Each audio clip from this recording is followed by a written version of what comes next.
दिल्ली के ताजा परिणामों ने वाकई अरविंद केजरीवाल व उनके आप के अरमानों पर झाड़ू फेरने का काम किया है। आपके नजरिए से चुनाव परिणाम इतने अभूतपूर्व व अप्रत्याशित थे कि न सिर्फ केजरीवाल बल्कि उनके दरबार के चमकते नवरत्न यानी मनीष सिसोदिया, सौरभ भारद्वाज, सत्येंद्र जैन, दुर्गेश पाठक जैसे नेता भी चुनाव हार गए। जिस मिडिल क्लास के भरोसे केजरीवाल 2013 से ही पिछले कोई दशक भर से दिल्ली की सत्ता पर कुंडली मार कर बैठे थे, उसी मिडिल क्लास ने सांप नेवले वाली कहानी दोहरा दी। पिछले कुछ वर्षों में केजरीवाल व उनकी आप पार्टी ने खुद को गरीबों की पार्टी के तौर पर स्थापित कर लिया था। शायद यही वजह थी कि स्लम व जे कॉलोनियों में आने वाली पोलिंग बूथ पर आपके पक्ष में 90% से ज्यादा मतदान हो जाते थे। पर पिछले कुछ समय तक मिडिल क्लास के वोटरों पर केजरीवाल की पकड़ ढीली पड़ती जा रही थी। 2018 में दिल्ली सरकार ने एक आर्थिक व सामाजिक सर्वेक्षण करवाया था, जिसमें परिवारों को मूलतः 2 वर्गों में विभाजित किया गया था।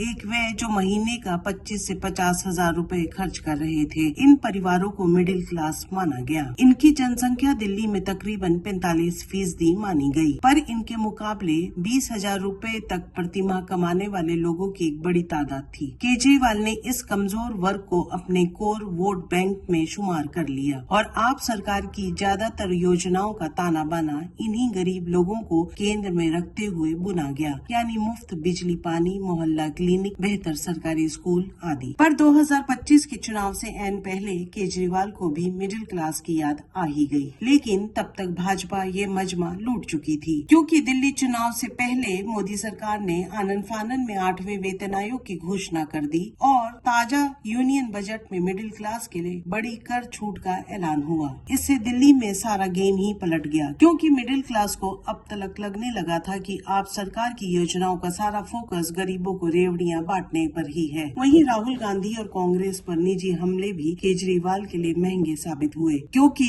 कम से कम दिल्ली की 10 वैसी सीटों की शिनाख्त हो सकती है जहां कांग्रेस 15% तक वोट ले आई, जो कि आपके वोट बैंक में एक बड़ी सेंध थी। साथ ही राहुल के लिए केजरीवाल से हरियाणा का बदला साधने का ये एक माकूल मौका भी था। हमारे वीडियोस को देखने के बाद लाइक और सब्सक्राइब करना बिल्कुल ना भूलें।